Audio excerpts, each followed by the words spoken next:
Ladies and gentlemen, boys and girls, welcome to another call-in show. Here, my candy show. I apologize for being a little bit late today. A couple hours almost, actually. But I promised myself when I first got into content that I would do two things. Number one, I would create content that I loved so I could do it forever. And secondly, I would not be a misplace my priorities in life. And so today there are other things that had to take place, and I put this on the back burner. So I apologize for that, but I'm here and I'm willing to take questions. Today, I want to take it a really focus on the spring rush.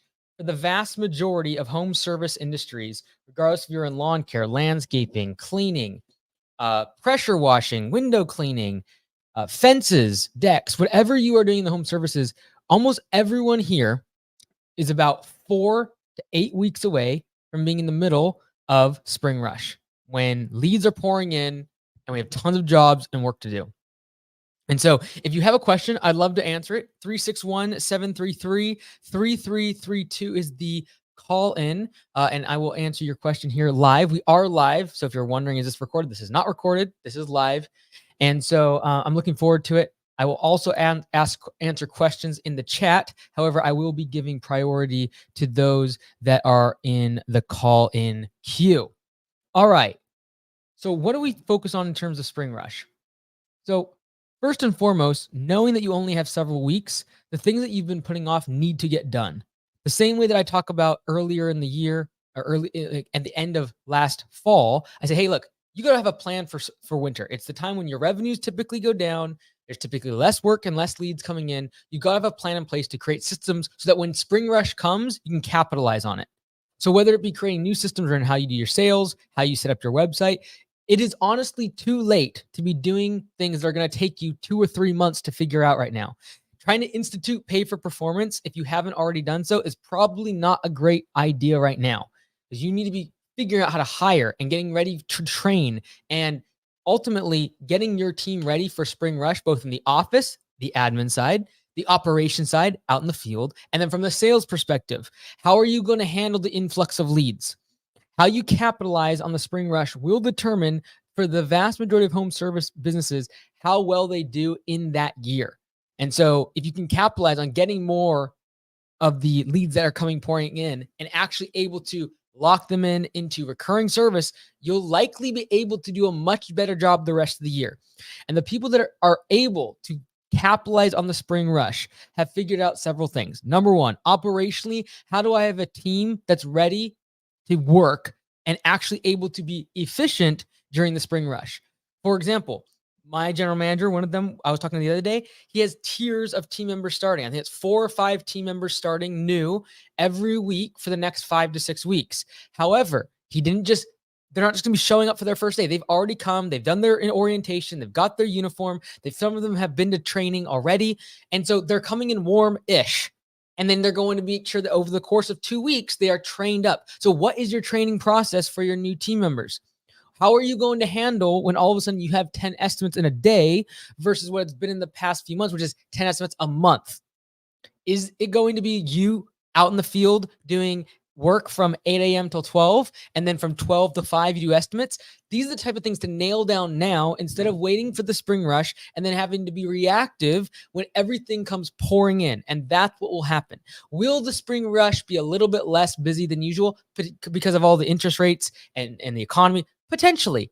But I guarantee you there will be millions of jobs to be had this year, and they will go to the people that are most prepared for the spring rush, both on sales, operations, and admin. Look at all 3 of those areas. And am I preparing operationally my team, trained up, making sure I have a system in place to get them efficient within a couple weeks, ideally?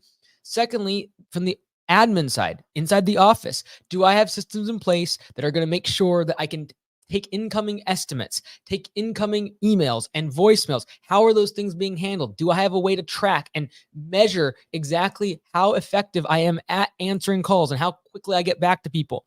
Third, that's your sales aspect. How are you going to handle a doubling of your leads compared to last year? If you're growing your business, you're like, I'm going to double my revenue. it's a very good chance you're going to have to deal with double the amount of leads. So if last spring rush, you got 4 or 5 estimates a day, expect there to be 10 to 12 now coming in during this time. All right. The hardest part about home services is the seasonality of it. And that is, we have massive rush during spring, and then we typically have an off season. It's the hardest thing because you have to manage those 3 elements: sales, operations, and admin during that seasonality, and cash flow is massively impacted because of that seasonality. Here's the key. During spring rush, your customer acquisition cost, the amount of money you will need to spend to buy one more customer, will be at its all-time low. Compared to the rest of the time of the year, it is at its lowest point. Why is that? Because demand for our product and service that we sell in home services is extremely high during the spring rush. When you have demand that is very, very high, you can expect that you can get leads for a much lower cost. If you were trying to get get a mowing lead 2 or 3 months ago in the middle of the winter, you're going to spend hundreds of dollars likely to close an actual customer. During spring rush, they're going to be pouring in. Why? Because the grass is growing if you're in the mowing industry. But for the vast majority of home services, this is our time when demand spikes. The companies that grow the fastest in home services are the ones that continue to be able to spend money on marketing during the time when the customer acquisition cost is far lower in terms of seasonality. I would venture to believe that between $20 and $40 customer acquisition cost, if that's what you're going to get during the spring rush, that during the off season, that could very well be $100 to $200, which means you can get 5 customers for the price of 1. Talk about a deal. If you ever went into a store and like, hey, this next couple months only, you're getting 5 for the price of 1. You'd like stock up, baby. And so the ability to be able to stock up on customers during the spring rush comes down to your ability to plan for the massive spike in leads and the effect that it has on sales, operations, and admin. You can't just think about one of those aspects. Oh, I'm now going to work out on the business. I'm going to do sales. Great. You fixed one problem. What's going to happen to operations now that you're not able to actually help the guys throughout the day? They're going to need better training. There's going to need to be training for your new team members that are joining. Oh, and the admin. It's going to triple the amount of calls coming in when you get all these new leads getting accepted. What's that going to do? Do you have redundancy? Do you have video recordings of the work being done in your office so that if someone gets sick for a week during the middle of spring rush, the business doesn't get stopped or you have to go back in the office and answer the phone calls? These are the type of things that allow a business to grow. And when customer acquisition cost is at its lowest and demand for our services is at its highest, the person that can spend the most amount of money on marketing during that time will grow the fastest. I understand that it's nice to be able to spend money on marketing during the slow season to drive leads to stay busy, but that cost of that lead is usually 5 to 10x higher than if you can spend that same amount of money during the spring rush. All right, let's go ahead and take our first caller. The area code is 865. Welcome to the show. Thank you for coming on. Can you hear me okay? I can. How are you, Mike? Good. How you doing? What's your name? My name is Parker. Parker, how's it going? What can I do for you? So my question is, I started in August. I went full-time in August and did about 40K from then until December. And in 2024, my goal is roughly 300 to 350K. So I'm trying to decide, should I buy used equipment to try to get the other crew started, or should I do like a third-man crew to build up capital until I can get the used truck and everything like that for the second crew? So is your question getting another crew versus another truck, or is it a question of do I get a used versus new?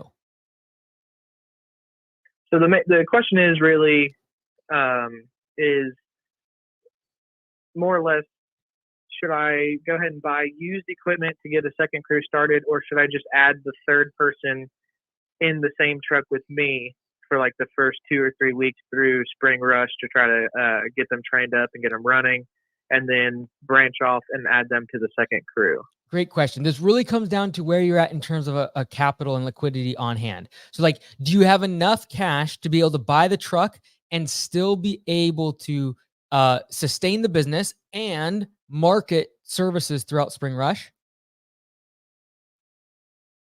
So I already have a second truck and trailer. The only thing that I'm needing is used mowers or new mowers. So that's it's liquidity is kind of low right now.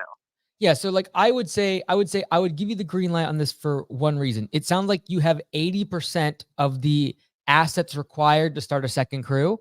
And by having the second crew, you basically are going to almost double your revenue capacity. So if you're able to do, say, $15,000 or $20,000 a month with the one truck and the one crew, you could probably 35 to 40,000 a month at full capacity running the two trucks. It sounds like you have the truck, you have the trailer, you just need the equipment. There's a high likelihood that getting the mower, even if it's at 0% down and you finance it, is a good move, because honestly, you're probably going to spend $200 to $300 per month for that equipment if you had to finance it. And then that way you keep cash on hand to be able to market throughout the spring rush and fill the truck as fast as possible. And so really my answer comes down to your confidence in your ability to be able to fill the truck with leads. And it sounds to me like the way you got started last year, you're probably going to be able to do that pretty quickly. And so what I don't want to happen, and the reason I give you the green light on even financing, is I don't want you to max out the first truck and all of a sudden that truck goes down for just 1 or 2 weeks in the middle of spring rush. And now your business basically grinds to a halt. And you have 3 employees, which likely means you have like 100 plus customers, and you can't afford to have the truck go down. And so you already have the truck, you already have the trailer, you already actually have all the assets mostly required to get the crew started. I just go ahead and either finance the mowers, or if you can afford it, pay with cash. And then the only reason I say finance is because I need to make sure you have enough capital to actually go advertise and fill the truck up. Does that make sense? It does. How much capital do you think I should set aside for marketing to do 350 or so? How many recurring customers do you have now? So currently I'm doing 40 lawns. That was solo, but now I added a person. So you'll probably need at least 120 to 150 if you keep the same service mix in order to be able to hit that goal. So in terms of the 300,000 for the year. And so, I just come up with that math based upon 150 customers, average of $2,000 per, customer per year, and assuming that some do mowing, some do some projects, cleanups, mulch, etc. And so in order to get there, you can just run the math of, okay, well, if I have 40 now and I need at least 100 more, and let's just say I'm going to spend, to be conservative, $100 in customer acquisition cost. That would mean you need to spend $10,000 in marketing. And so if I was you, I would work that math backwards. So I'd say, okay, I need to have at least $10,000 to quote unquote burn, and anything besides that, I'm willing to spend on equipment, trucks, etc. But I'd also be making sure you have enough working capital, because you're going to be getting all these employees, etc. So I like to see at least 1 month of revenue in the business. Right now, that's only probably around 10 to 15,000. So I'd be looking at, like, say, $15,000 a month as working capital, plus keep liquid, keep dry capital, $10,000 for marketing. Anything above that, I'd say, hey, you can go ahead and spend it. But if you start dipping into that number, that's why I say potentially use the financing on the equipment if needs be. Okay, sounds great. So basically, just I need to hold about 10 to 15K as capital, and the rest decide if I want to finance or buy used equipment.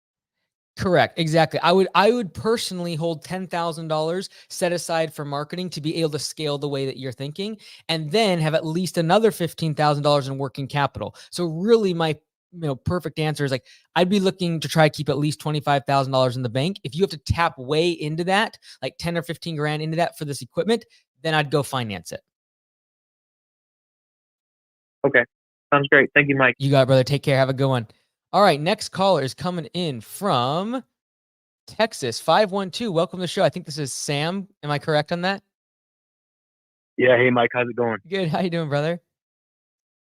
Doing good. Hey, really quick question for you. So we're starting our second location, officially starting it here in about 3 weeks. Good for you, man. We already have about 30 budgeted hours for that location to start off with. My question is a two-part question. How do you ultimately define success for a general manager within their first year? And then what kind of KPIs are you primarily tracking within that first year? Great question. So the two major ones that you really, from a macro perspective, are looking at when you come to a new location is growth and profitability. Like in the short term, you want growth to be the focus because they're not going to be able to be profitable in the first year. And so if you're doing sort of comp plans, et cetera, give them, hey, here's your profit percentage or distribution percentage, however you're working that. But Mhm. that first year, especially, I would give them significant incentive based upon revenue goals because they're not going to be profitable because there's just so much that goes into getting all the new leads and going out and getting the customers and spending on advertising, buying more trucks. There's not usually a lot of distributable cash. And so we typically have had it where it's benchmarks like, hey, if you hit above 20,000 a month in revenue, because that's kind of like we want them to get there as fast as possible, hopefully within a month or two. Anything above 20,000 a month in revenue, we start having tiers of monthly bonuses based upon just straight revenue. And so you could really just have your profit sharing or your distributable cash percentage that you want to share with them as like, hey, this is the North Star where we want to go. You're going to make a lot more money here. But in that first year, we're going to do benchmarks based upon revenue. I think keeping it that simple is better than trying to do it based on like close ratio and number of leads and a whole bunch of other things, especially when number of leads is mostly going to come down to how much you spend on marketing. And so it just becomes a perverse incentive of them wanting to spend more and more on ads. Gotcha. Anything that you're kind of like wrestling with that though, in terms of like creating that either compensation plan or just kind of KPIs? No, so we had a plan of going 50,000 salary and then 15% distributions. But I like the idea for that first year. We kind of already had like some KPIs that we wanted to track in terms of like new customers and close rate, stuff like that. And what kind of reporting responsibilities does your GM have for that first year? Like if we do like monthly leadership meetings. Yeah, in terms of the reporting, like getting the actual numbers and the metrics, I put that on my regional manager in order to be able to find those numbers and make sure they're clean and pure because it's their responsibility if I have a regional manager. Now, if you are serving as the regional manager, I would still take reporting as your responsibility. Because you ultimately need to know what the business is doing. And you're going to anyways. So why like have them do it if you're just literally going to do the exact same thing to double check their work? And so I would take reporting on as still your function as you are serving as the quote unquote regional manager.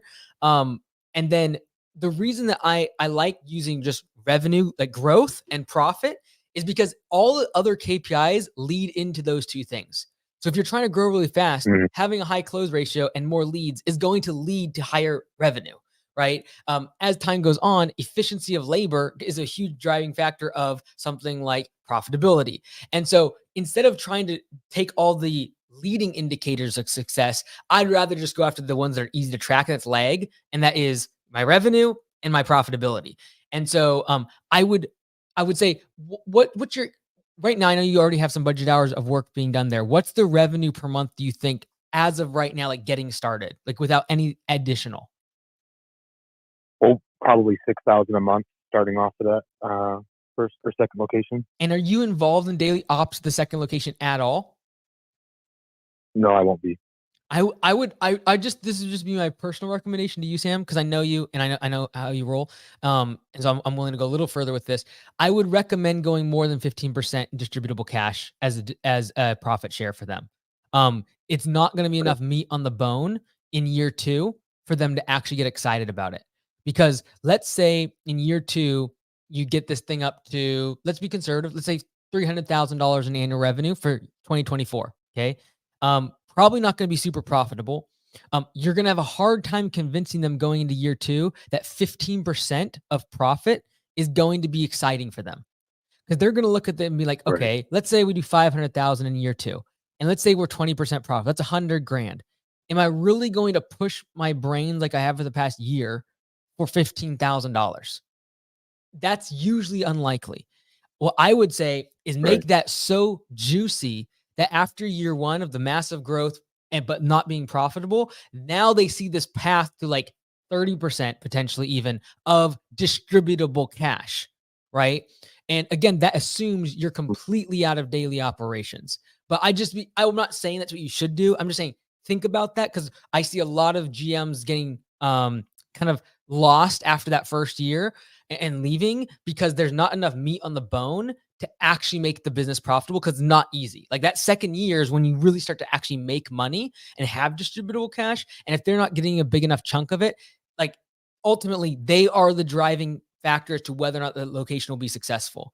And so I just make sure that's as like juicy as possible for them from a retention perspective, as well as just like motivation throughout year one when it's brutal. It's just so difficult as a GM to be running the location. Right. Yeah, that's really good. Is that what you do for your GMs? Is around 30? Yeah, we do 35% if it's brand new.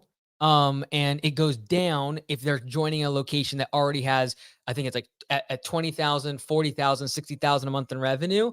That percentage goes down, but we do that exactly.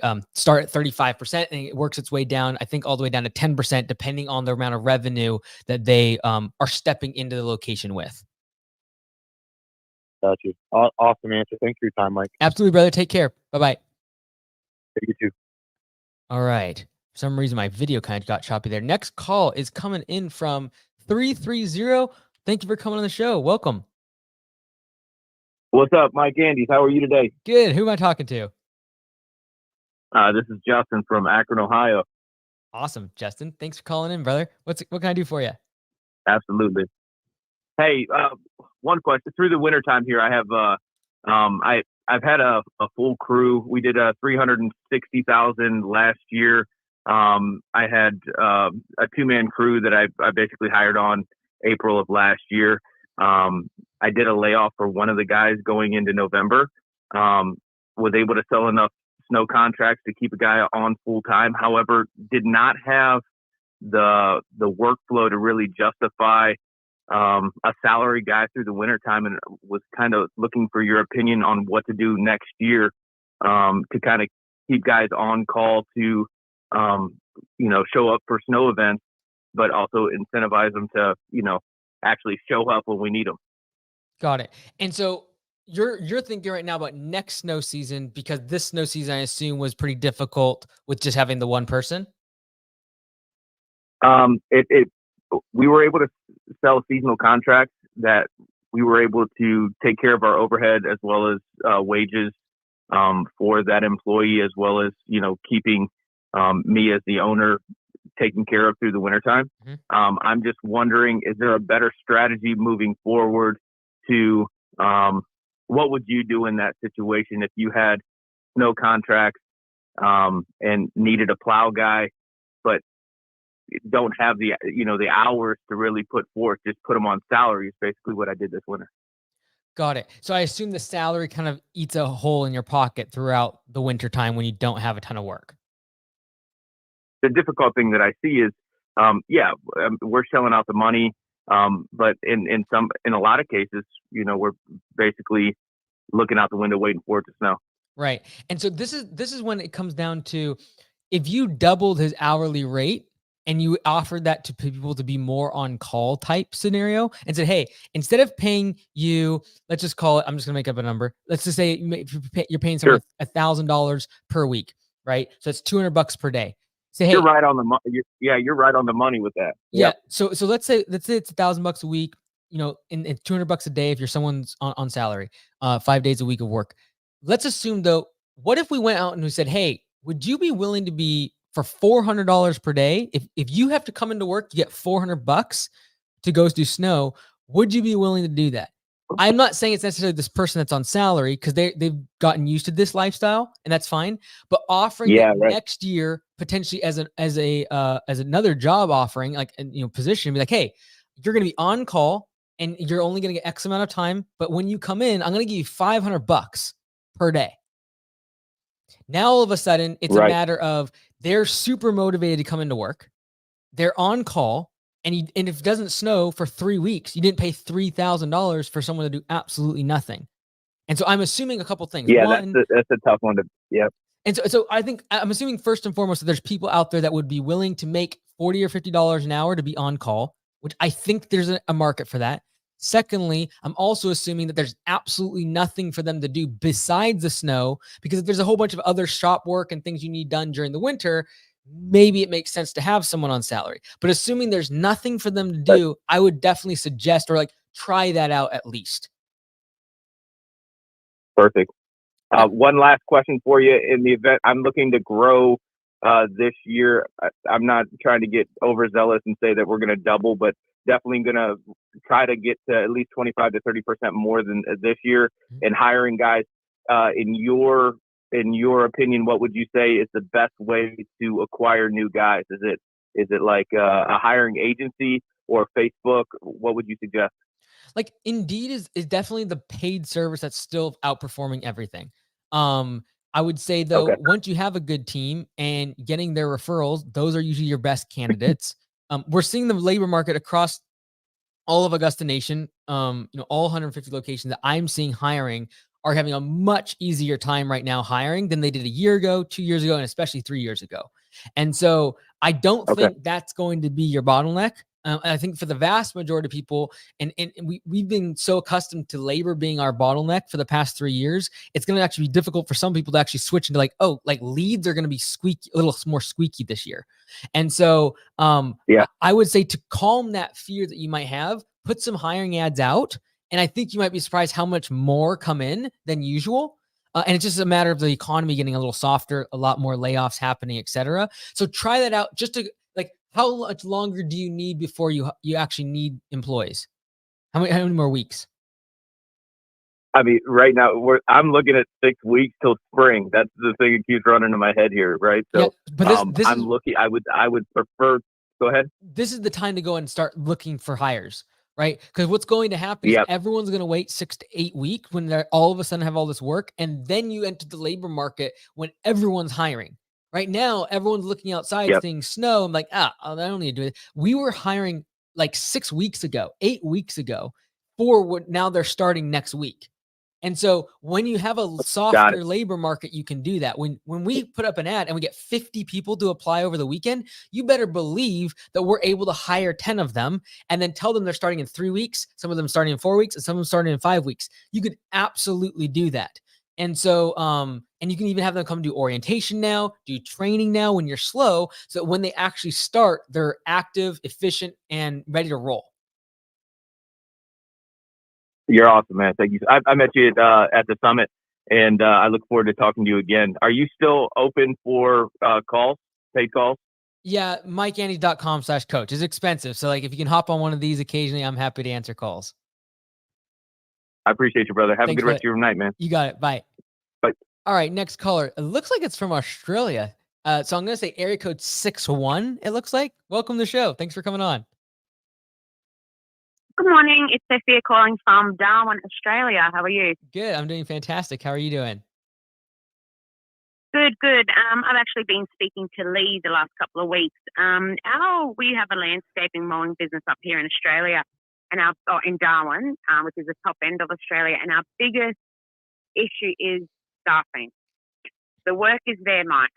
It's to the point where I'm subcontracting work. I'm giving work away. It is my staff who, at the moment, let me down. We base our business around your model.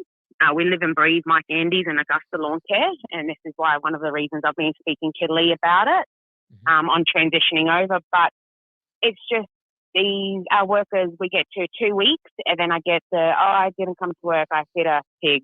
My foot's sore. And Did you say hit a pig? Too sure on how. Did you say hit a pig? Yeah, hit a pig. Yeah, Let's go. A pig. That's a new one. Yeah, hit a pig. Yeah. I hit a pig. I hit a pothole. I couldn't come to work. I'm just getting every excuse under the sun at the moment, and I'm not too sure how to do with these because our staff, we do our profit share. We do, we do P for P. We do quite a lot of incentives for them. I'm going to put it down to the heat because it's extremely hot up here in the territory. Yep. I'm just not too sure which way I can go about it. Okay.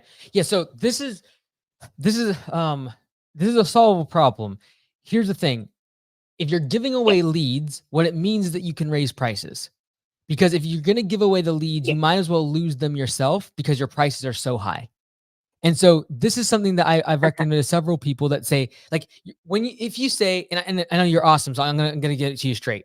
When you say that you're giving away leads and at the same time you're not having employees, it is basically talking out both sides of your mouth. The reason for that is this. If you raise your prices significantly, I'm talking 20+%, in order to be able to afford wages that are 20 to 30% higher than everyone else in your market.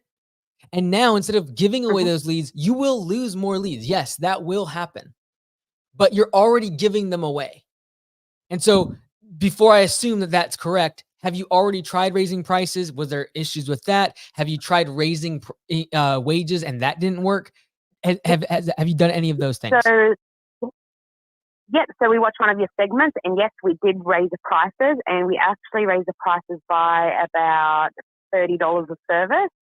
And our customers aren't blinking, and like they're not even blinking at it. They're, yep, approved, no worries. The prices have been increased. Our staff wages have increased. And I'm like, we're very honest. If I count for this amount of time, this is what you're going to get. This is what you're going to get paid for. If you do it in this amount of time, you'll receive your P for P. If it's a job that's come in and it's quite a large landscaping job, I'll offer a profit share for my staff members. Mm-hmm. But it's like we get to 2 weeks and they've gotten all this money coming through, and then after 2 weeks, they literally drop off the radar. Yeah, like so. But my latest one was I hit a pig and I never heard of him again. Yeah, like. And I was like. I know over in Australia, this is an acute problem, in part because of the way you all have to do with your labor market. It's different. The wages, the way that you have to have tiers of wages and benchmarks of like base wage. So this is what I would recommend. If you're still turning away leads, and by the way, you raised prices to the point like you thought was absurd and no one blinked an eye, do it again. And literally think of it as like, we're going to give every dollar of that increase basically back to our team. And you're going to do that by raising base pay. Okay. Because when you raise the the price to the customer on P for P, a chunk of that's going to the team member already. But let's raise wages of base pay, because that's what's going to attract new talent anyways, right? They're looking at the base pay. Okay. So I want it to be like absurd, because in the past, it sounds like you raise prices and no one batted an eye. Let's actually get to the point where actually people do get concerned and they leave. And you actually want that because you have so many leads coming and you can't serve them anyways. But now think of it as like, I want to give every dollar back to my team members, to the point where you think it's absolutely insane how much you're giving them. Because the reason they're leaving is because of the heat.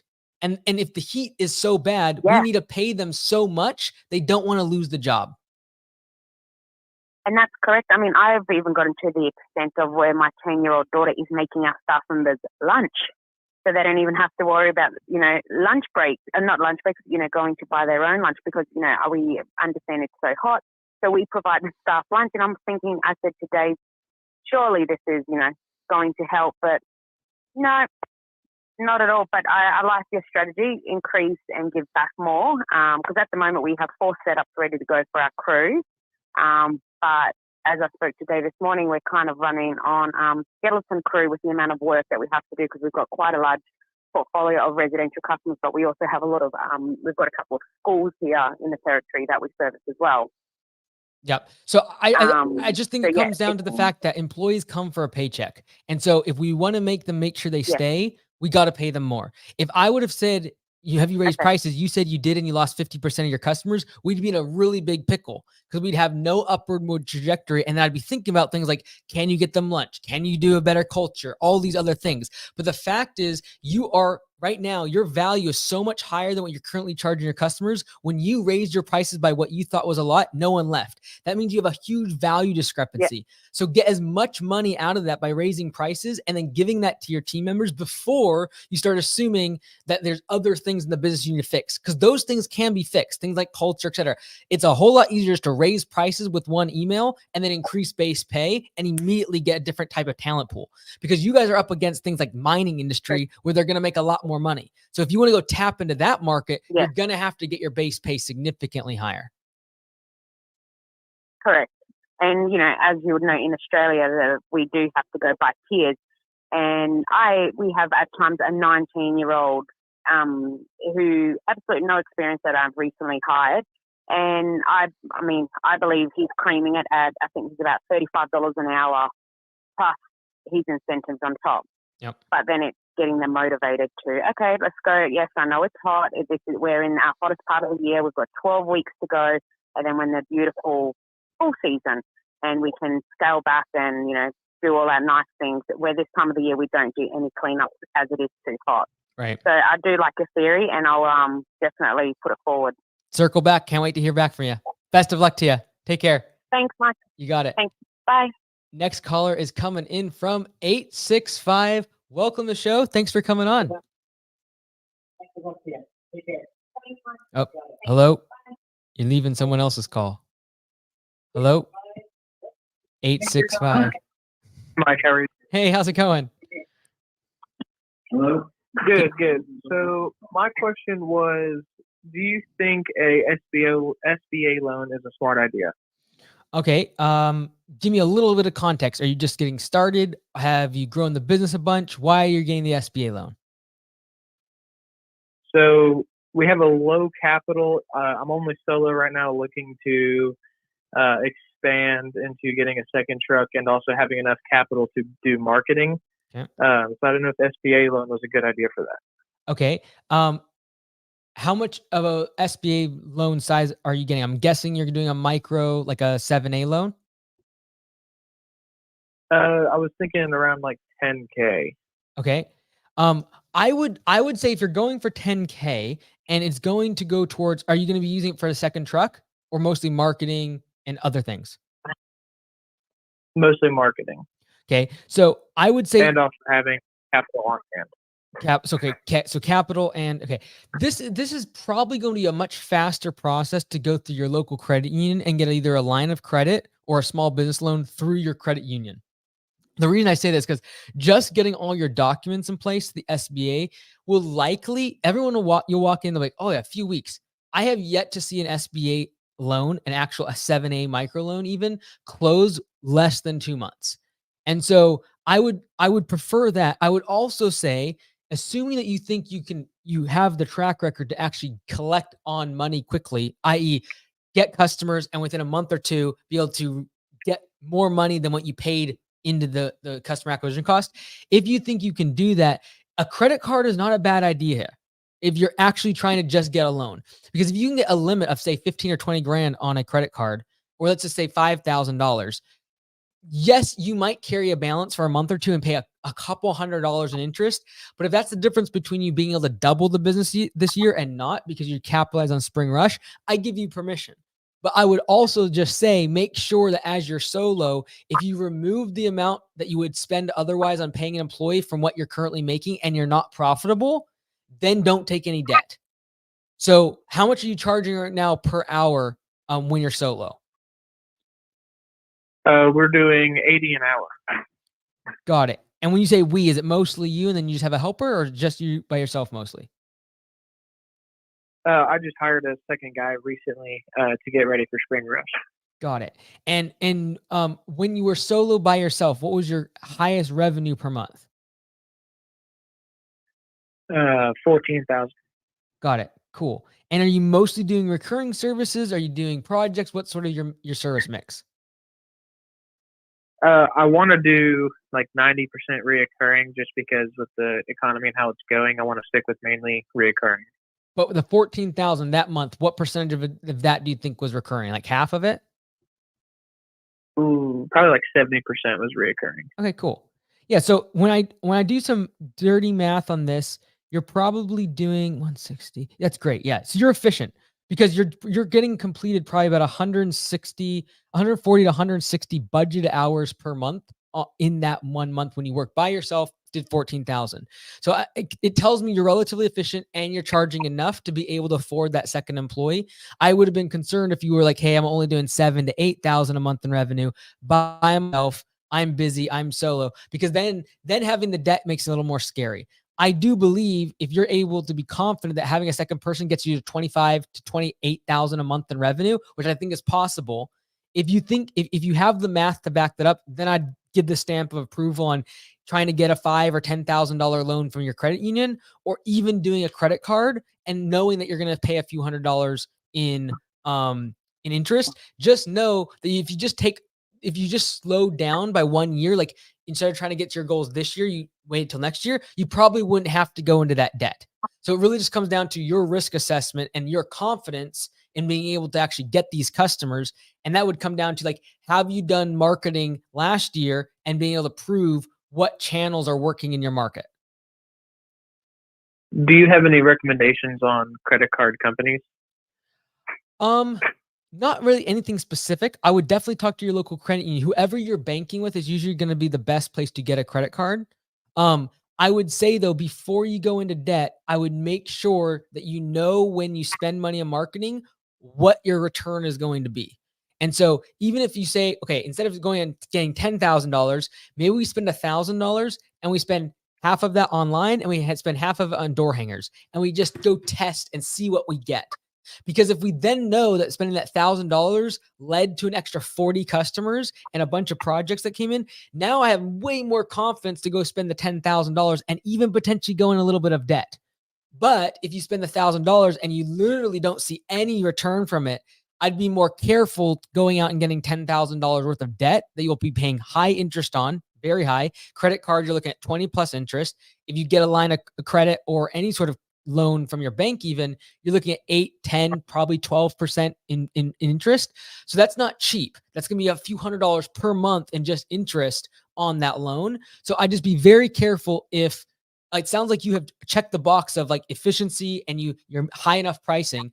The next part is making sure that when you spend the $10,000, your level of confidence that you're actually going to get customers needs to be increased. And so I'm okay with you spending like $1,000 testing out door hangers, testing out some every door direct mail, do some yard signs, do some Facebook ads or Google ads and see what's working. So you can actually with confidence go spend the 10,000 instead of just thinking it's a magic pill just to throw into the pot. Does that make sense? So, yeah, door hangers are working the best right now. My only issue is trying to figure out what neighborhoods are the best to put them out in. This is just a matter of testing, right? The cool thing about door hangers is, for $1,000, you can literally get almost 10,000 door hangers.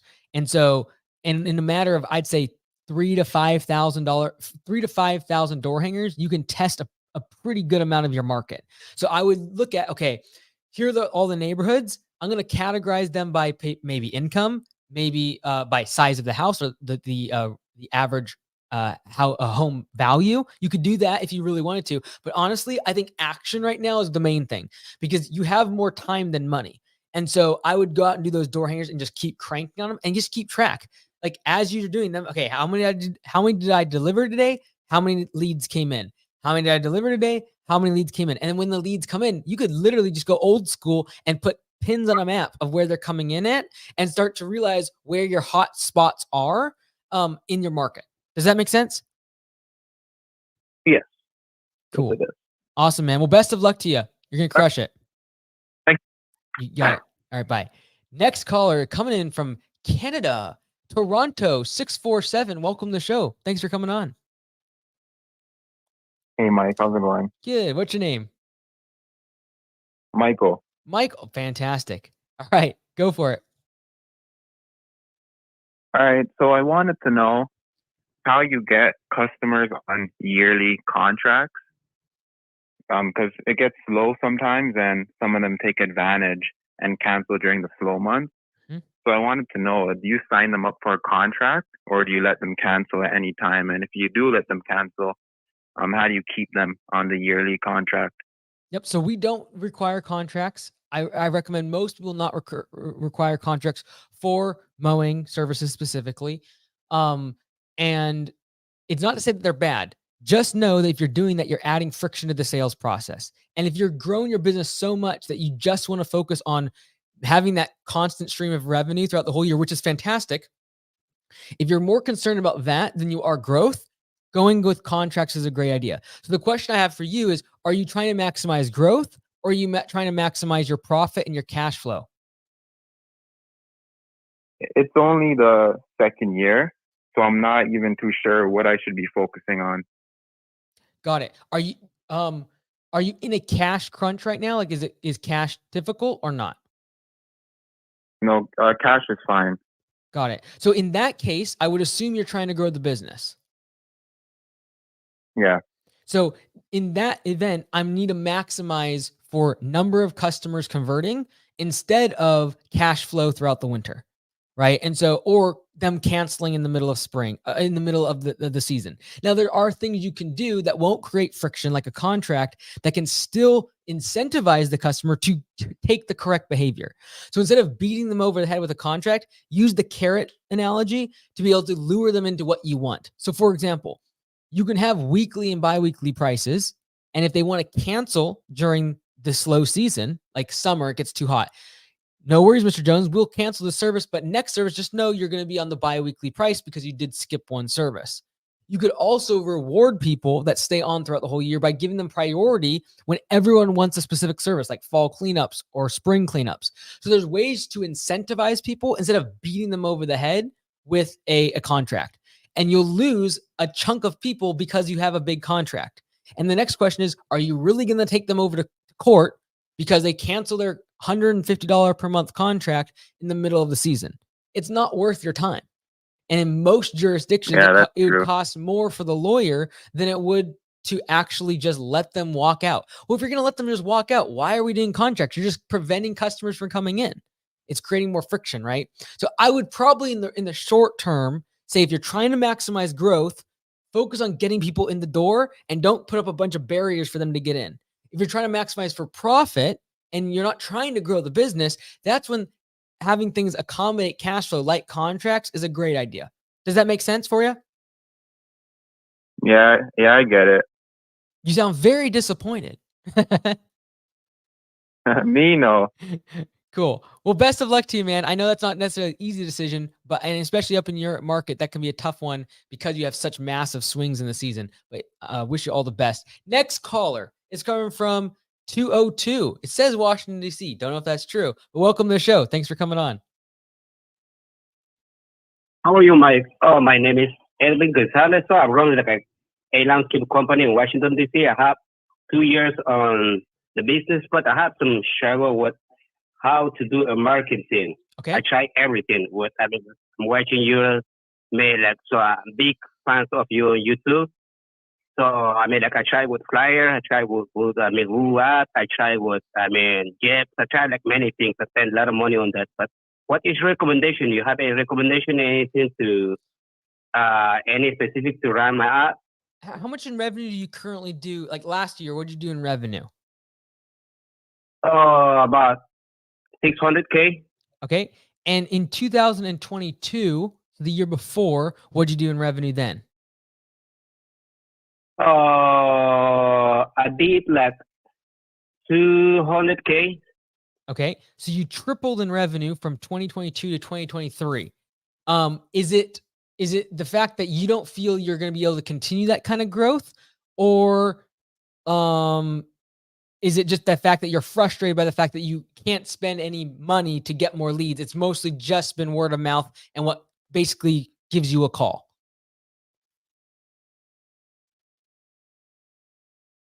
Yeah, I feel like sometimes so I got I want to try to grow the company. That's why the point is one going to be like a 2 years, going to be like a 700K at least. But I feel like last year I spent like at least on the marketing 75 grand. But I don't see the big result. That's why I spent a lot of money on marketing. Whoa, you spent $75,000 on marketing last year? Yes. Mercy. Yes. Okay. So basically, so you went from 200,000 in 2022 to 600,000 in 2023. That's a difference of $400,000. However, in order to get that $400,000 worth of growth, you spent $75,000 in marketing. So if you take 400,000 divided by 75 that you spent, you're getting around a 5 to 6x multiple on your marketing dollars, assuming they're effective, right? Which means right now you have to spend, for every dollar you spend on marketing, you're getting about $5 or $6 back in revenue. Now, assuming you keep them forever, there's no churn, you'll be okay. But again, there's going to be people leave. Some of these are probably one-time jobs and projects. And so that's not a good ratio. You really need that number to be over 10x, where you spend $1 and you get at least $10 back in that first year. I'd recommend that for everyone, just like trying to use that as the benchmark. So then the next thing is, when you did all the marketing, were you able to track where leads are coming from? Like, do you ask them, hey, where'd you hear about us, etc.? And then they're just not mentioning the places that you advertised? Yes, I do that. And plus, I mean, like, so all the time I ask them, like, so, and then I have a software as well, how to run my leads or how to do the update. I use Yover, I mean, right now, currently, and it helped me a lot. But And I so, think, I mean, so I you ask feel each like a little bit customer, lost. yeah. So you ask each customer where they heard about you, and I'm assuming right now that they're not mentioning your marketing. Is that correct? Yes, Got it. And so the marketing that you've been doing right now, what have you been driving that? Have you been driving that to your website for online at least? yes. And what's your website right now? Oh, Jared, next day, landscape. Oh man, I'm sorry. I cannot hear that very well. I apologize. Can you spell that for me? I'm sorry. Yeah, absolutely. JARED, next day, landscape and construction, LLC. Okay. Let's see here 1 second. All right, there it is. Next day landscaper. Got it. All right, here we go. Okay. Washington, D.C. Okay. All right, here, let me just share this so everyone knows what I'm looking at. Okay. Okay. So, for example, the areas that you cover, Washington, Maryland, Potomac, Rockville, McLean, Virginia, etc., I would recommend putting at the very top of your website, because it's not clear where you're serving exactly right from the get-go if customers are coming to the front page. Also, I would try to put your estimate request form above the fold. What I mean by that is, when the customer comes to the web page, they can actually see the web form to fill out for an estimate request right away. And so I know that there's the book now button, but again, they don't know where they're going when they click on that. They don't know where you've linked that up to.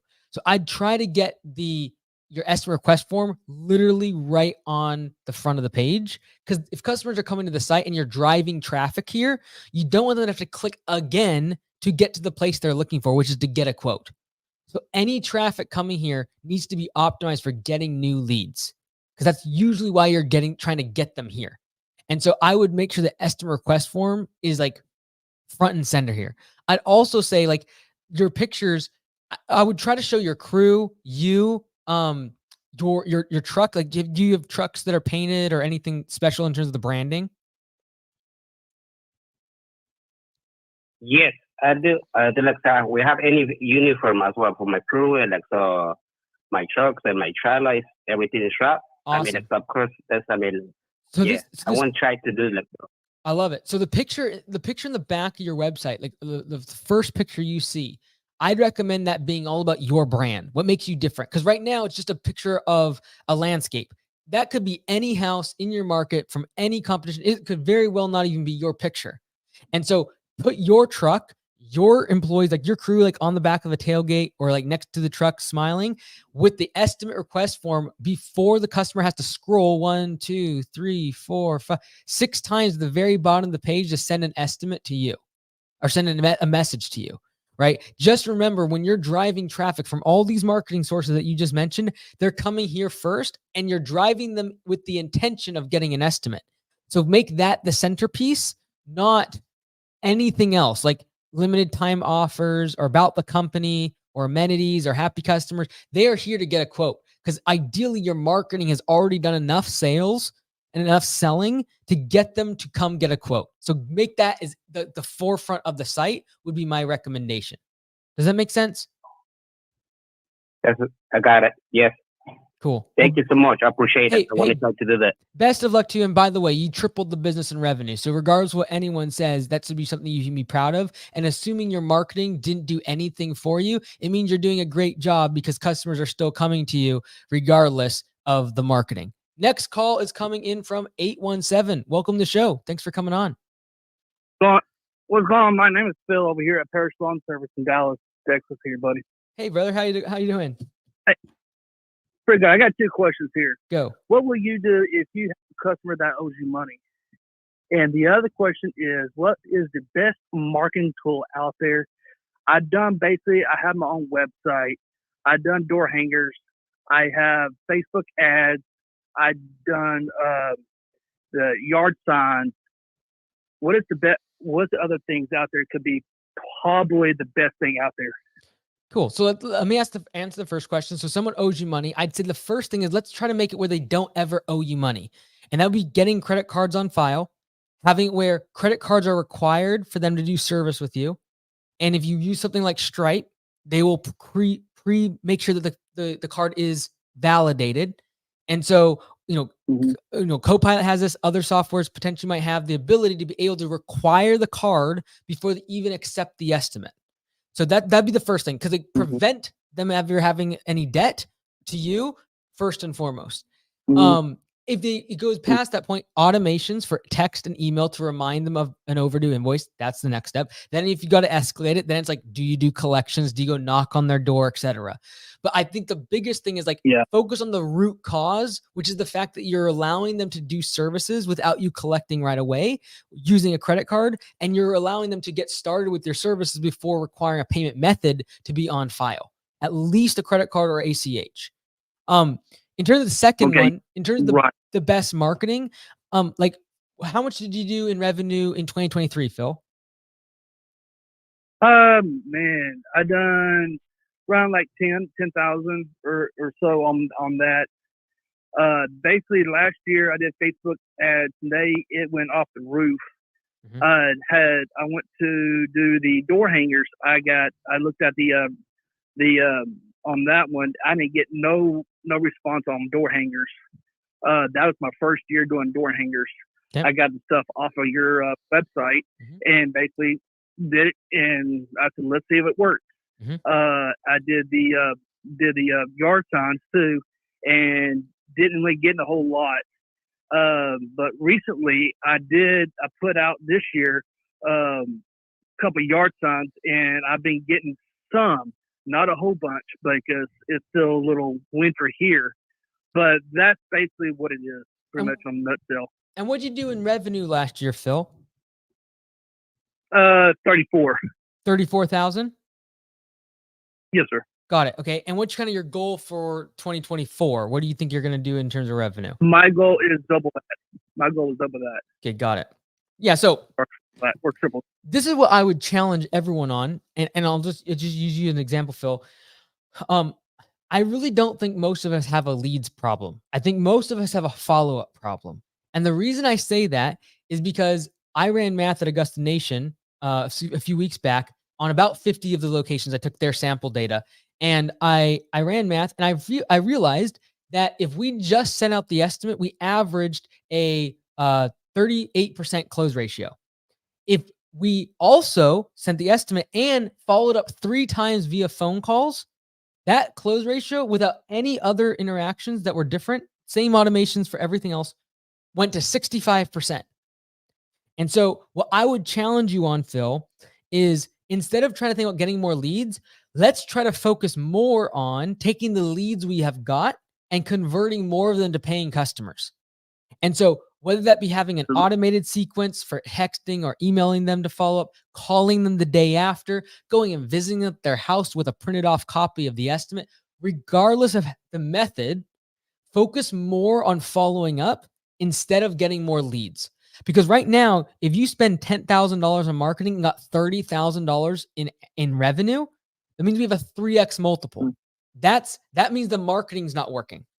But before we judge that, let's go ahead and take whatever leads are coming in, because I assuming that the marketing's not working at all and you're not getting any leads from it, there's a very good chance you're getting a lot of your leads from word of mouth, people seeing your truck, customers that are happy, referrals, etc.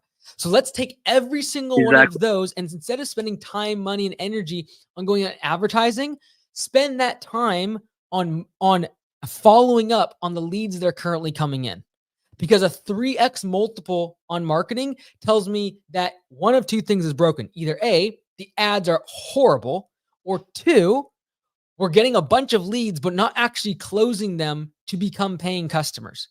The first one's a lot harder for me to fix, like your creative and how you run the ads and all the rest of it. The second one simply takes you following up with customers. And so what I would recommend, Phil, is track religiously. When you get an estimate, I don't care if you have to print them off and stick them on the wall and literally mark on them when you've called them and when you've texted them and whatever is required. Because at 30,000, you can absolutely double your revenue without spending any money on marketing if you just follow up on the estimates that do come in and religiously make sure that they close the deal. Does that make sense? Okay. Yeah, not a problem. Cool, man. Well, best of luck to you. Yeah, that's cool. Appreciate it, Mike. My pleasure, brother. Bye-bye. Next caller is coming in from, okay, we got a lot of callers coming in, so I'm going to be quick. Don't feel offended if I cut you off or I drop the call and then finish your question. We're just going to try to get through these as many as possible. Next caller is coming in from 704. Welcome to the show. Thank you for coming on. Hey, Mike, this is Phelps Moman. Came to the conference. Super good. Thanks for that. So my question is, you made a video a couple weeks ago regarding, I can't remember what it was, to be honest. But my question is, how do you find your profit per service, like for a long service? I didn't know really how to find that so that I can kind of budget for that. What's the goal in finding that number for you right now, Philip? I think just being able to, so I'm in growth mode, but it will be more profitable because I won't have to buy a truck and trailer and all that this year. Mm-hmm. And so kind of just seeing how much profit I'll have if I have like 60 customers this year is what the minimum I'm wanting. Mm-hmm. So maybe just kind of ballpark see where I would be at. Got it. Okay. So the reason I asked you, because like at first I thought you wanted to know how much you're making per lawn. And I think that's a great number to know down the road. But based upon your secondary question, I can see it's more a matter of what do I need a budget and how much money am I going to make if I get these more customers? If I get 40 more customers, how much more money am I going to make? And what do I need to be expecting to spend? Here's what you can think about. If you have all your fixed expenses are things that don't go up or down based upon the revenue you spend. This can be rent, loan payments, insurance. You're not going to pay half the amount of rent next month because your revenue drops in half.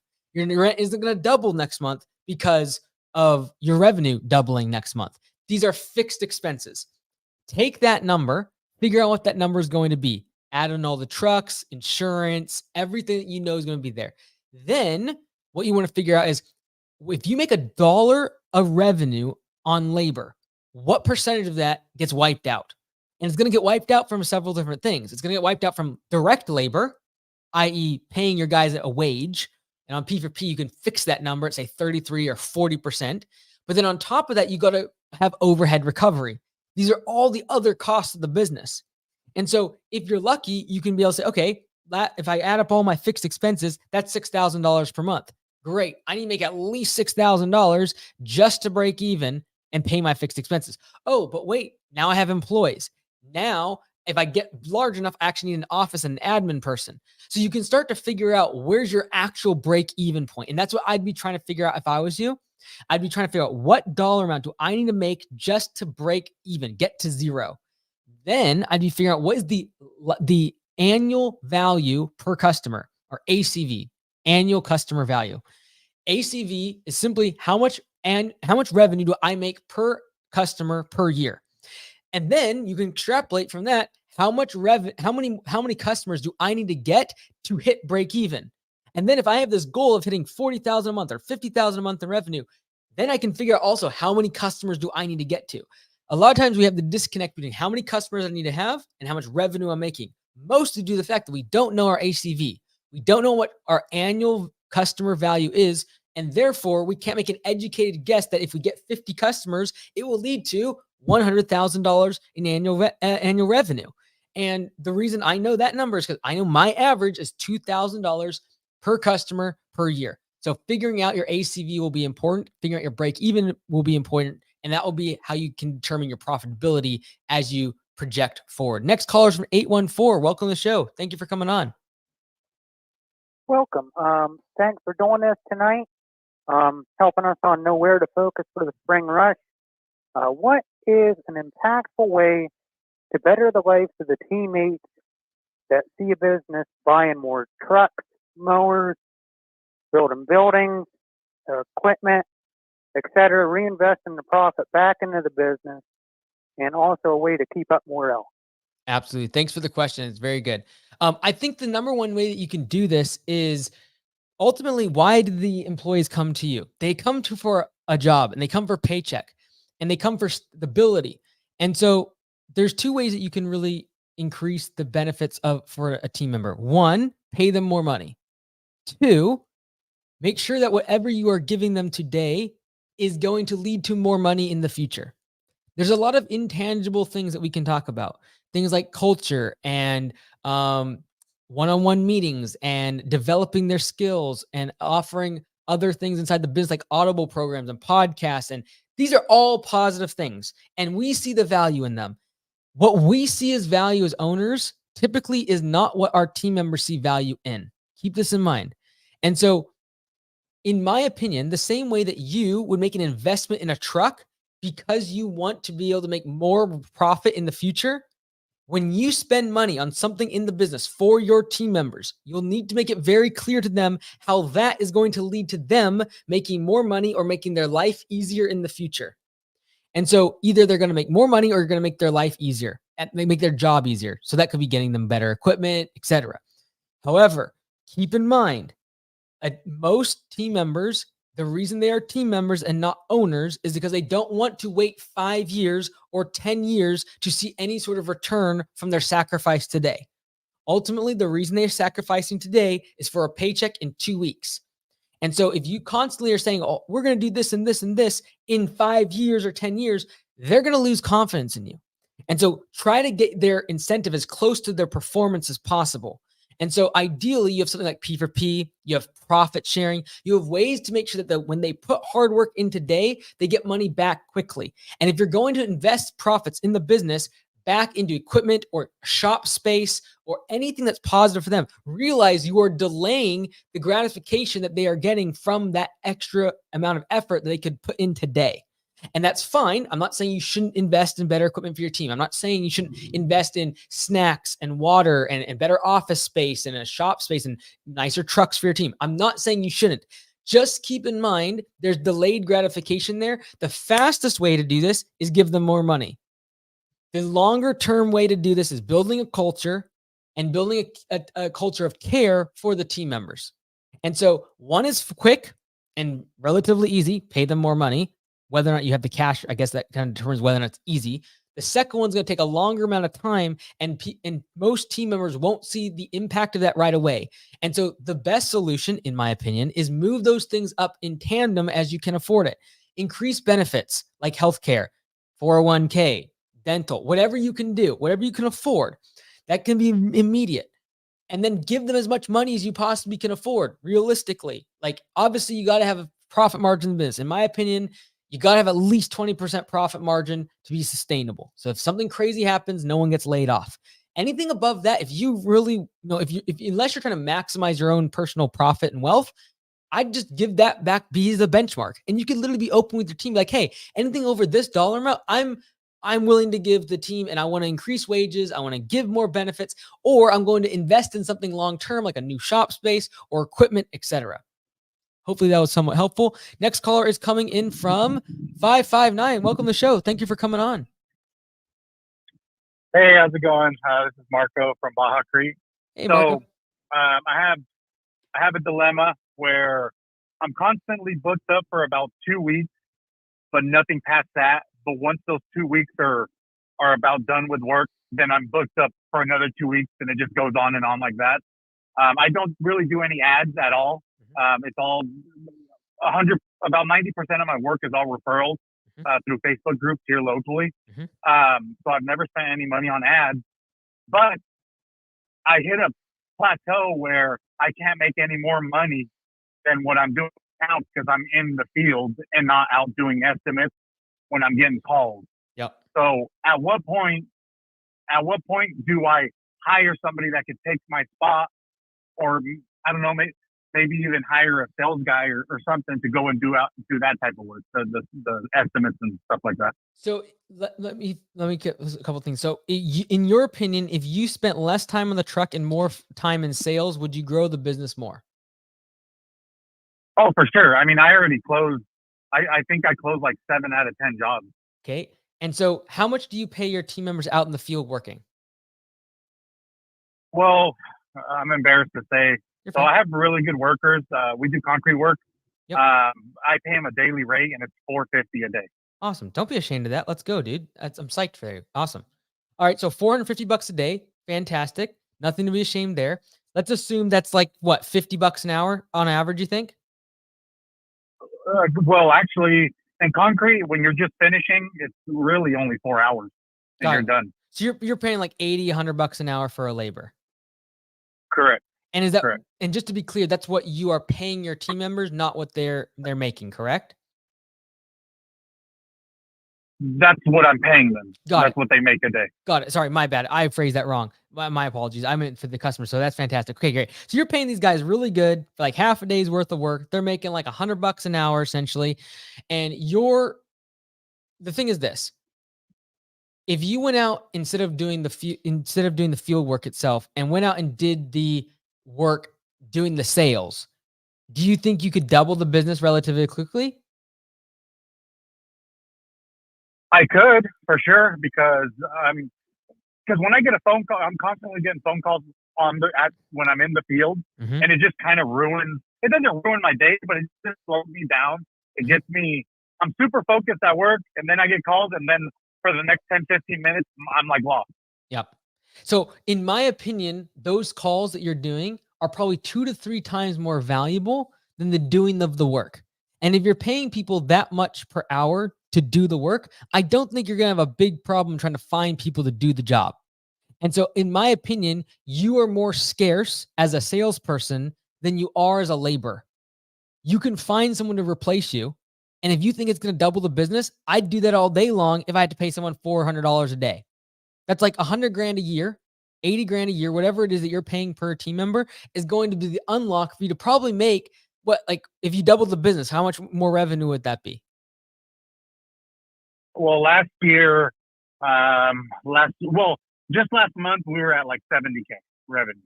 Got it. So early So, and business. this month we're on track for more. Got it. So you're probably at a run rate like $80,000 to $90,000 per month in revenue right now, and you're growing quickly. All right. You'll probably get that to 150 to 180,000 a month in revenue in the next 12 to 24 months if and only if you focus on the sales side. And that role is a higher value task and harder to fill, by the way, than a labor. Like right now, if I told you go find someone that can go sell these jobs and these contract jobs versus go find someone that's willing to work for 80 to $100 an hour doing concrete, I would venture to believe it'd be easier for you to find someone to work out in the field. 100%.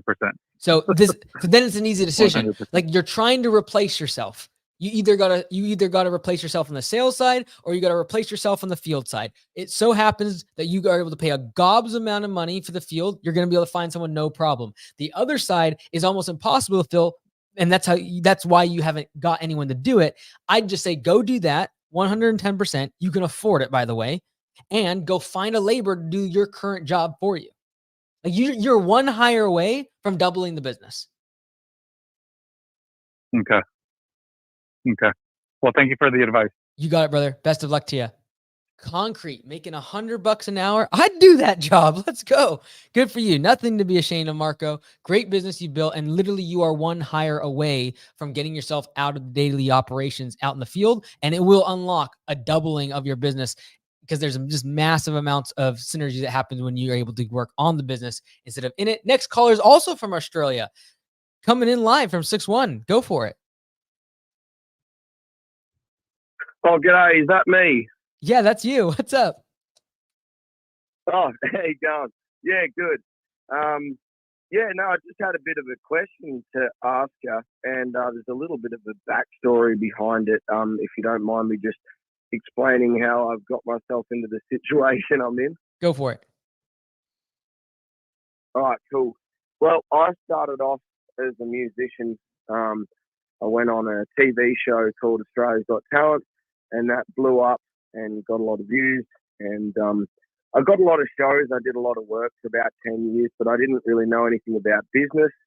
And so I'd find myself doing gigs for $50, $100, $150. Long story short, 10 years later, I found myself in quite a bit of debt. So I decided to learn the skills of business so that I could apply it to my music and then make that work. So anyway, I decided to start my own business. So I did 100 of hours of research before I started. I stumbled across your channel. I listened to a lot of whiteboard videos and stuff, and was sitting there playing Halo while I was listening to your talk. I got the idea. I just I wanted to get it right before I did it. So I tried to do as much research as possible. Long story short, the long term plan for me was to be able to create a job so that, my dad could have a good job, then I could just fill his schedule, and then I could understand the skills of business and then go and do the music. So we started out, I think, with about $44 an hour when we started out. And 2 years later, I've got the price up to like $170 an hour, and we're working like 12 hours a day, 7 days a week. And I think your advice works a bit too well, because now I'm trying to figure out what to do with this situation. I've pretty much had to cut the business in half. I keep raising prices, and now I'm at a point where there's just so much work coming in. I've got my dad's schedule absolutely packed full. I'm now trying to do music, and I sort of need to hire someone, but I want to have everything in place properly to be able to put people on. I want to get it right. And I just wanted to ask you about the process of, having all the right things in place to hire someone, because I don't just want to mess with someone's livelihood. No, it's very admirable. Yeah, I think the first question is your goal to grow the business, or is your goal to make more music? Well, I'd like to at least have someone there to work with me, Dad, because it's pretty tough out there just by yourself. So if nothing else, I'd like that to be the case. I would ultimately like to do both, even if I have to hire sort of a CEO to, be in charge of that while I do the music, and I can create the brand awareness for that. Mm-hmm. Cool. So I think it comes down to the fact that you have raised the prices sufficiently to be able to hire someone for a very, very good wage. And you could overpay someone by $5+ $10 per hour if needs be, because you raised the prices so high. And if even still you're turning work away and you can't stay up with it, I'd continue to raise prices.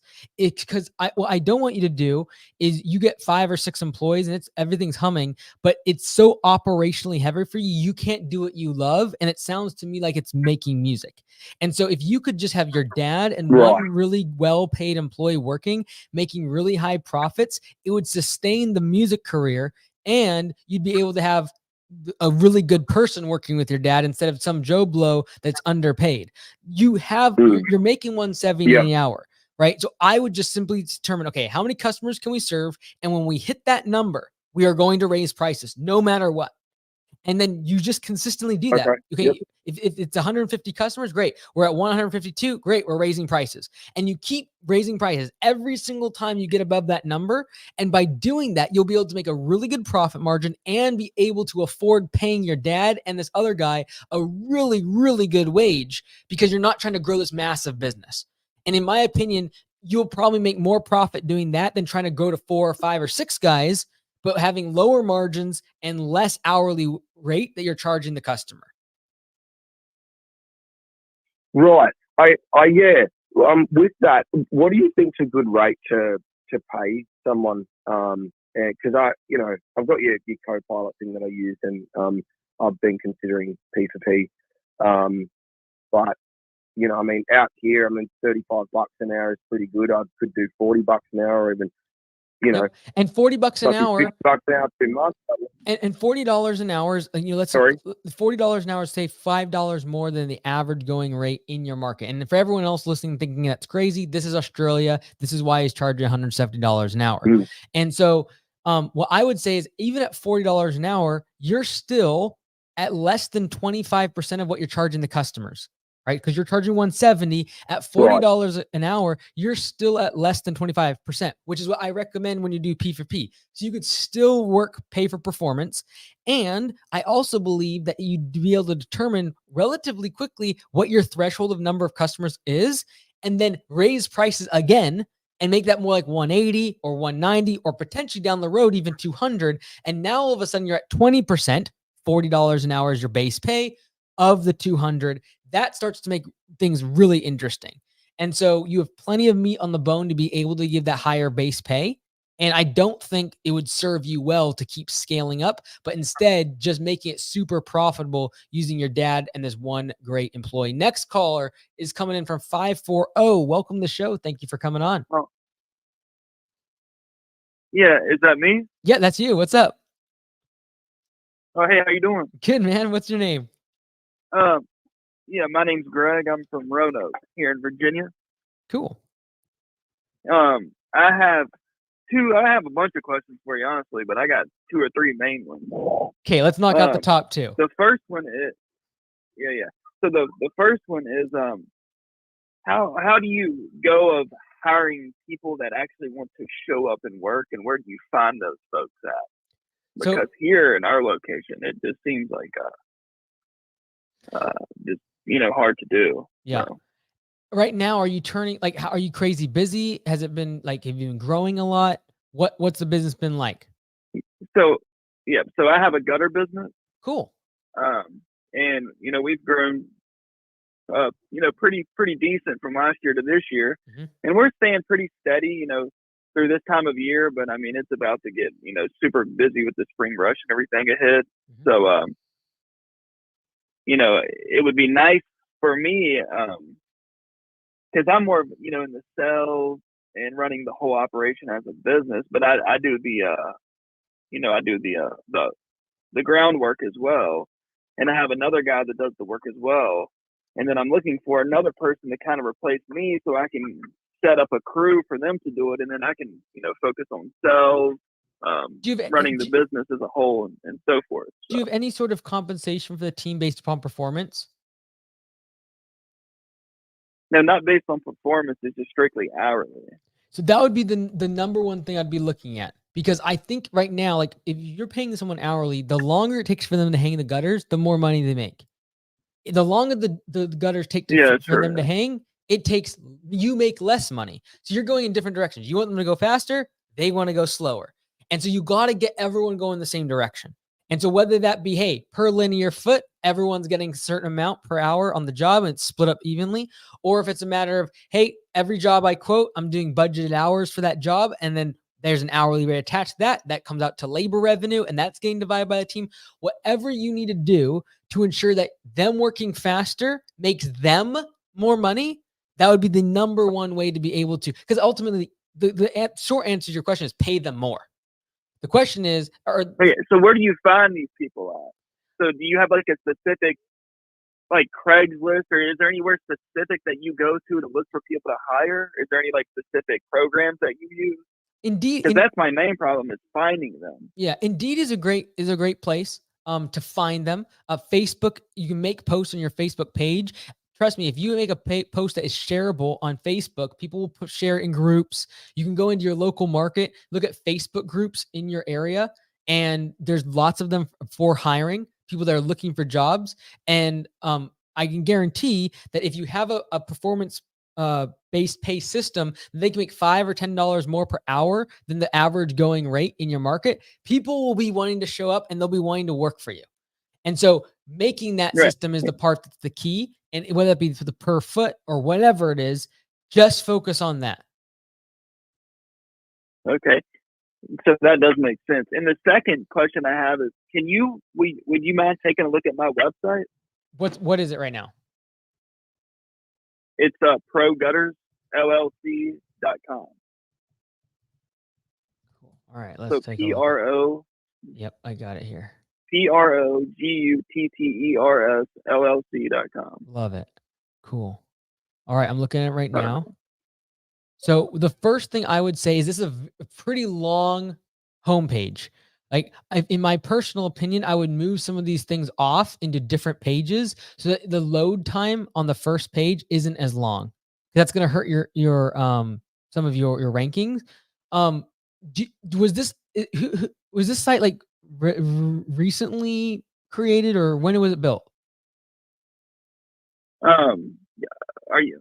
Because I'm on I'm on YouTube too, and I'm seeing that you're seeing that you're on the correct page for one. Do you see like the guy in a green hoodie Yep. kind of looking at the house with the gutters? Exactly. Yep. Okay, perfect. I love it.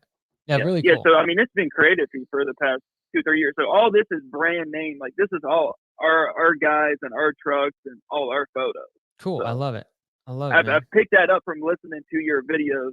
You know, Yeah. watching your videos and stuff. You always talk about using your brand, and that's the main thing we want to do. I mean, our guys are branded in our green shirts, you know, with our green trucks and all that. So sort of like your yellow style. So like, But the only thing I would say if you're trying to optimize for sales and like getting more customers is above the fold, right when they get to here on your website, you want them to see a form to fill out their information. Right now, if they get here, they got to click contact us, which takes them to a different page. They've got to scroll down 1, 2, 3. Okay, there's the form. I'm not really sure. Like, this is a contact form. It's not necessarily showing the intention of them getting a free estimate. I guess it says at the top of the page here, but like I would make it if you click that right here. Yeah, I would make it painfully obvious though that when they get to this homepage, they're getting an estimate. Not contacting us, they're getting an estimate. The whole reason they come to your website is not to So look like make that button free estimate. I wouldn't like even say, make it a button. Say free estimate. I would make it a form. I'd make what you see right here, this little form, that's nice and small. I would put that right here. I would take out this whole little box here. I just make a form that says get a free estimate today. And I'd put a little form on the right-hand side of this screen. Because that's why you're driving them to the website, regardless of what ads or whatever. Yeah, exactly. They're not coming to see the pictures. Although I really like some of your graphics there about showing the gutters during the different seasons. Love those. But they're not coming there for that. People are coming to our sites to get an estimate. And so make that the centerpiece right from the get instead of making them go to a different page and scroll down to find it. So like on the home page, put that little box right there and then make it obvious, like free estimate. Exactly. People are coming to our site to get an estimate. That's the only reason they're coming. Yeah. Does that make sense? Yeah. Yeah, it does. Yeah. And then like I said, the last question would be, our main ad, you know, the place that we get the most leads from and all that stuff is from Google ads. I mean, I've tried Facebook ads. It doesn't really work that much. I mean, Google is like the number one, you know, lead source. Yeah. Place for us. Yeah. And, but I have a company that also does that too. So I have a company that kind of runs all the ads and does all that for us. But do you have any other recommendations for, you know, receiving leads locally in this type of business and, you know, in a smaller area like this? I mean, yeah, like the thing about like Google local services is awesome. The problem is you can't pour more money on it. The thing about Google, if you have a small enough market, is there's only so many people searching your keywords in any given time. So spending too much money is a very common thing on Google ads in this industry. It sounds like you kind of know what you're doing in terms of Google ads, etc. So you're looking now, where can I spend my money elsewhere? This is simply a matter of testing. You have to be able to actually validate where you're spending the money and what your return is on them. So I would focus, okay, for the next 3 weeks, we're doing a bunch of door hangers. We're going to test it out. We're going to see how much we spend, how many doors we put door hangers on. We're going to see how many leads come in. Really simple. The next 3 weeks, we're going to do the exact same thing, but now we're going to go to Facebook ads, or we're going to go to some other, you know, every door direct mail or yard signs, whatever it is. Just tracking, it's the most important thing. I would guarantee 90% of people don't have a leads problem though. Like, I know that finding more leads is what everyone wants to know about. And I know that when I make a video on YouTube, it'll get more clicks and it'll get more views if I say double your revenue using this marketing tactic. I know that for a fact. If I make a video about following up, no one watches it. But I can guarantee you the lowest hanging fruit in your marketing budget is simply calling the customer on every estimate that you send to them. I can guarantee this. I see the numbers across all of Augusta Nation inside of Copilot. When people do follow-up calls, that's the best bang for your buck. If you spend 2 minutes doing a follow-up call It's literally costing your admin or potentially you like $1 to be able to do that. That is a whole lot cheaper than spending 20 or 30 or $40 on a brand new customer that you've never done service for. And yet the customer that is warm, that's already literally asked for an estimate, you've given pricing and they've said they wanted to get the job done, you're not following up with them. And so if you can double your close ratio from 25% to 50%, you just doubled your business. Like that blows people's mind, but yet they'll spend tens of thousands of dollars trying to double their business by getting more leads, when if they could do the exact same end result by simply following up. But guess what? It's not sexy. It doesn't sell. And there's not an industry built around doing more follow-up calls. So what do? We all think we need to get more leads. But I would venture to believe that 70% of the problems with our businesses are not around leads. I would say it is mostly follow-up and then a little bit more around how operationally you're not doing a good enough job to actually make customers want to keep doing business with you and referring you, etc. But the vast majority of people watching these in my videos, they're trying to improve, which means they're probably in the highest percentile of people in terms of customer service and caring about the customer. So I don't really talk a whole lot about that because most of you really do want what's best for the customer. And that's why I love you all so much. But it is not getting more leads that is going to solve your problems. It is going to be following up, and it'll do the exact same thing, but you won't have to spend tens of thousands of dollars in marketing. We only got time for a few more callers. I do need to leave. Next caller is coming from 563. Welcome to the show. Thank you for coming on. Hey, Mike. Yeah, thanks for taking my call. You got it. What's up? Yeah. So my question's kind of over the past year and a half, I've been trying to move from, an external motivation to more of an internal motivation, and it's been kind of a battle, just kind of getting my grounds on just what motivates me, what my why is, moving forward. And I really struggle with that, just because I've been motivated so externally in the past. Now I realize, in order to make the business grow and kind of get my employees aligned with the company's vision, I need to it needs to come from an internal place. So my question's, when I'm looking at my company, how do I come up with, the why for everything? Because I know for me, it's not going to be something, I'm probably not going to change the landscaping industry. It's something much more simple. Like I want to provide for my family, make a good living, provide a good environment for my employees. But I don't feel like my why is really all that, I guess, glamorous. And I don't, and I have a tough time figuring out what that is. I guess, what's your process to, figure out what your why is? Great question. Great question. First off, respect your humility amazingly for asking this question. I will say, I think, unfortunately, the definition of glamorous has been marred massively by social media. It is not any small feat to provide for your family or to create a business that allows your employees to provide for their families. And so I would not understate or underestimate the impact that has on your business, on your employees, on their families, and on your community. You can create jobs in your community for a fraction of what the government does. That sounds like a pretty good ideal thing to be doing. And so, do we want to have these massive goals, ambitions, and the whys that drive our team? Potentially, yes.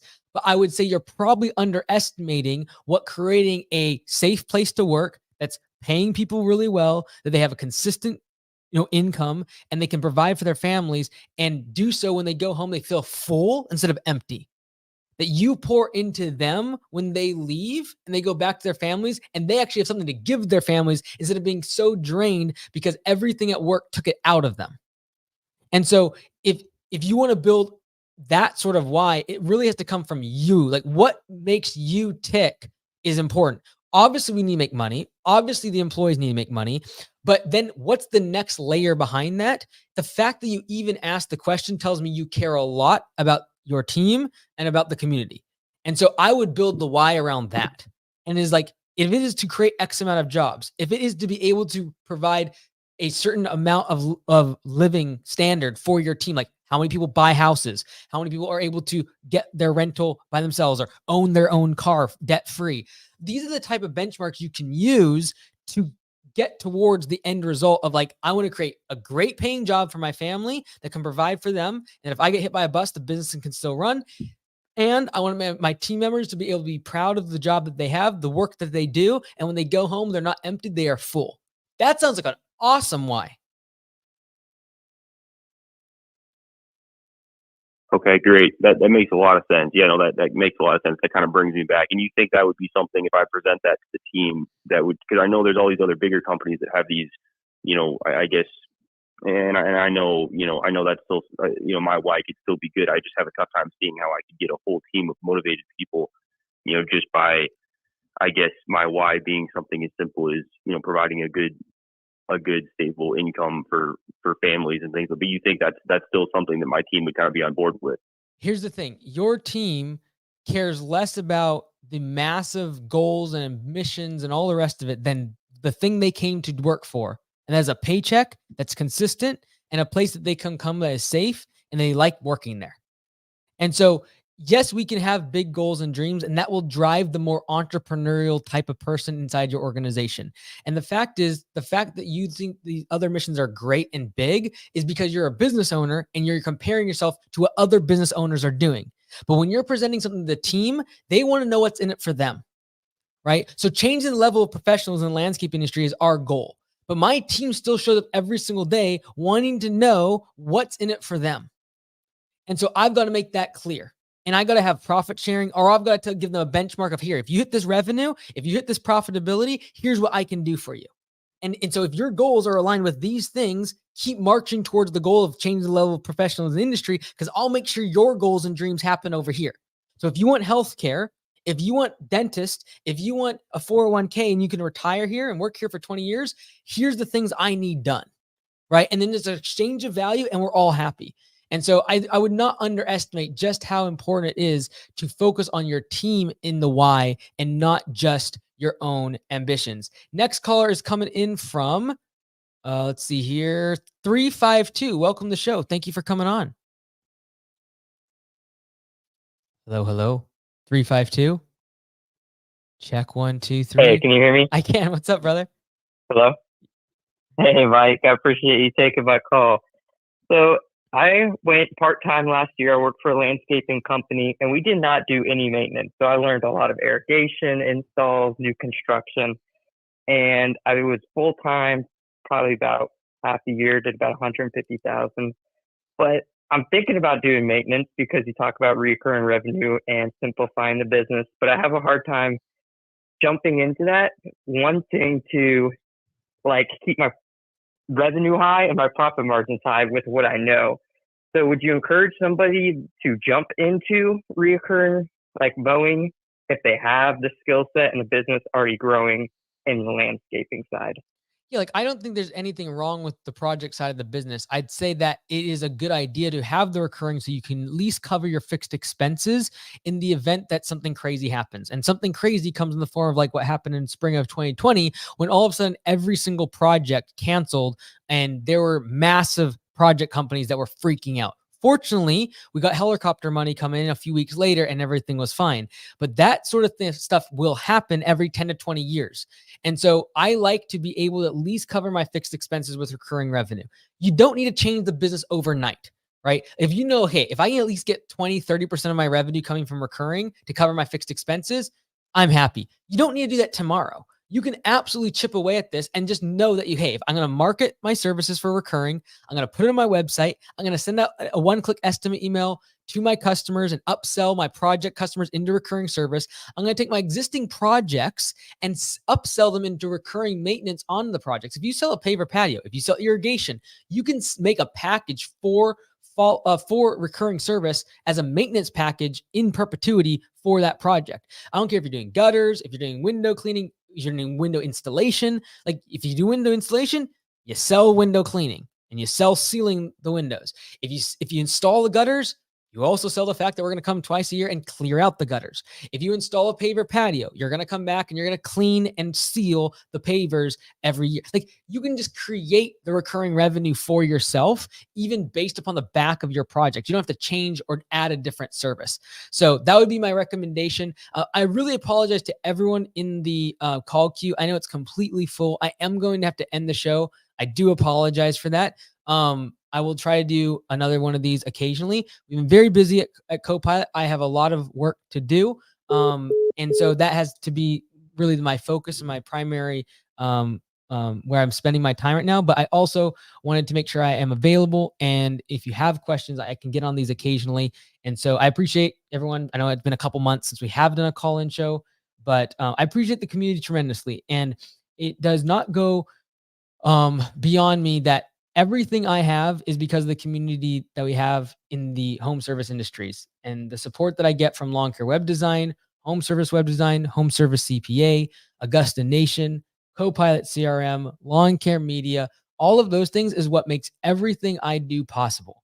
And that does not go beyond me. And I take it very literally when I spend my own personal money, that like everything that I have got is because of the community. And I'm very appreciative of that. And so I tried even the past week, despite having a large workload, just trying to get some more free content out for you. In addition to this, the more, I guess you'd say,